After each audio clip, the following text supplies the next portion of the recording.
खुलेआम जनता को धमकी दी जा रही है कि बीजेपी में आ जाओ, नहीं तो ये कर देंगे वो कर देंगे। खुलेआम मारपीट हो रही है, हमले हो रहे हैं, हिंसा हो रही है और बगल में पुलिस वाले खड़े होकर देख रहे हैं। पुलिस हेल्पलेस है, पुलिस लाचार है, पुलिस बेसहारा है, वो कुछ कर नहीं पा रही है। ऐसा नहीं कि वो करना नहीं चाहते हैं। जब बगल में खड़े हुए पुलिस वालों से कुछ लोग पूछते हैं कि आप कुछ कर क्यों नहीं रहे, बोले जी ऊपर से आदेश है। तो वो कौन गुंडा है जिसके सामने दिल्ली पुलिस थरथराती है? वो कौन गुंडा है जिसके सामने दिल्ली पुलिस लाचार है? वो कौन गुंडा है जिससे दिल्ली पुलिस डरती है?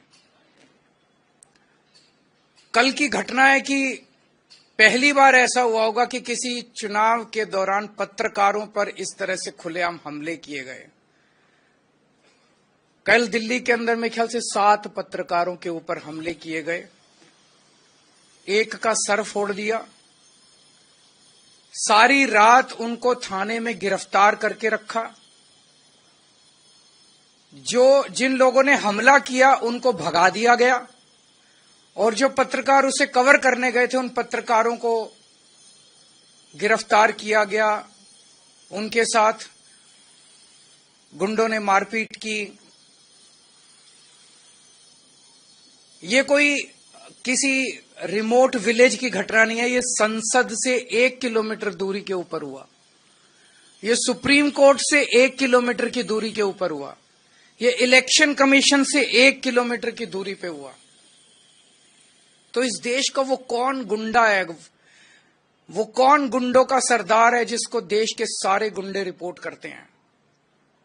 जनता पूछ रही है कि वो कौन गुंडा है जिसे किसी संस्था का डर नहीं है, देश की सर्वोच्च संस्थाओं का डर नहीं है उस गुंडे को।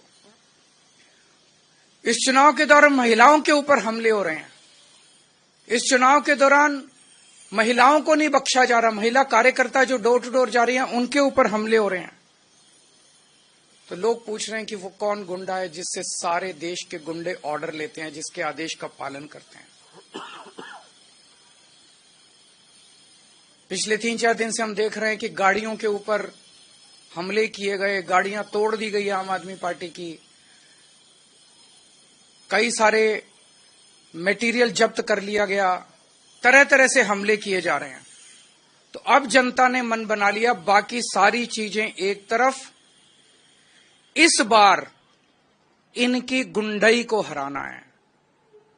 अब ये क्लियर हो गया है कि अगर डबल इंजन की सरकार आ गई है तो डबल इंजन कुचल देगा सब लोगों को, बख्शेगा नहीं।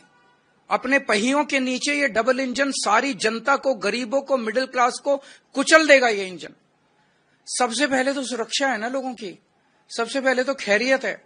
अगर अब खुद परिवार ही नहीं बचेंगे, उनके परिवार ही नहीं बचेंगे, उनको इस तरह से डराया जाएगा, फोन कर करके धमकाया जाएगा, तो बाकी सारी चीजें बेमानी हो जाती हैं।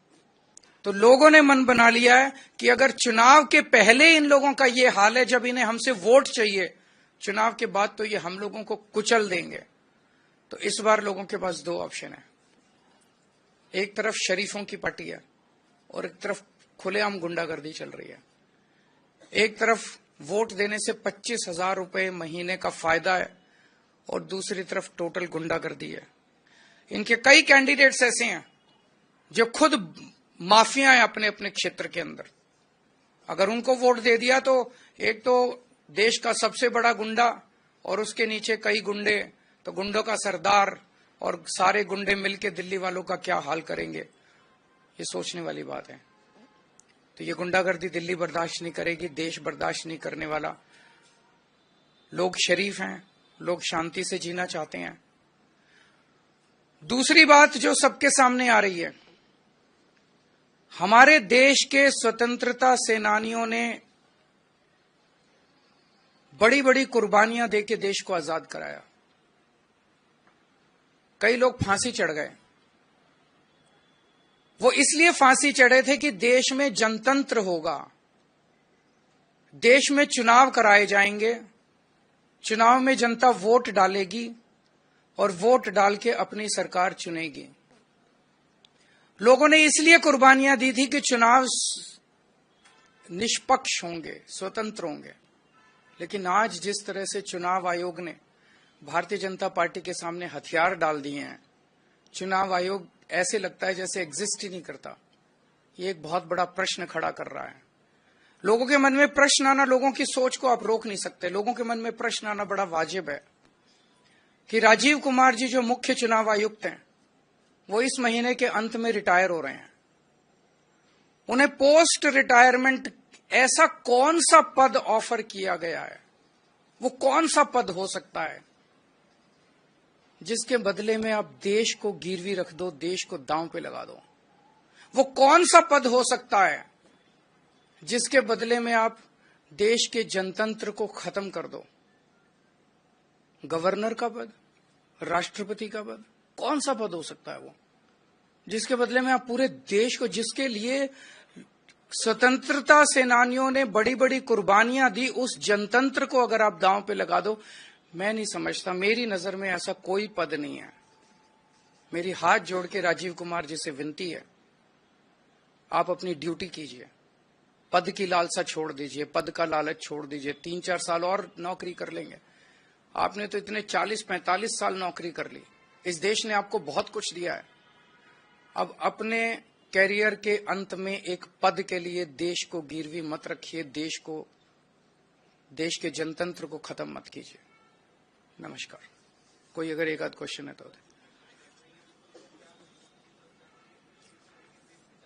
जो भी करना पड़ेगा करेंगे, लेकिन देश के जनतंत्र को किसी भी हालत में झुकने नहीं देंगे इनके सामने। आज सारा देश देख रहा है कि किस तरह से आम आदमी पार्टी का एक एक कार्यकर्ता इनकी गुंडागर्दी के सामने मजबूती से खड़ा होकर इनका मुकाबला कर रहा है। हम झुके नहीं,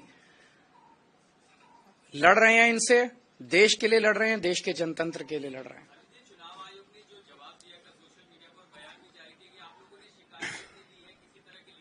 वहां पे बगल में पुलिस वाले खड़े हैं, तो क्या मेरे को आईपीसी की बीएनएस की कोई धारा दिखा दीजिए जिसमें ये लिखा हो कि अगर पुलिस वाला वहां खड़ा है और उसके सामने कत्ल हो रहा है तो जब तक उसको लिखित शिकायत नहीं दी जाएगी वो कत्ल को रोकेगा नहीं।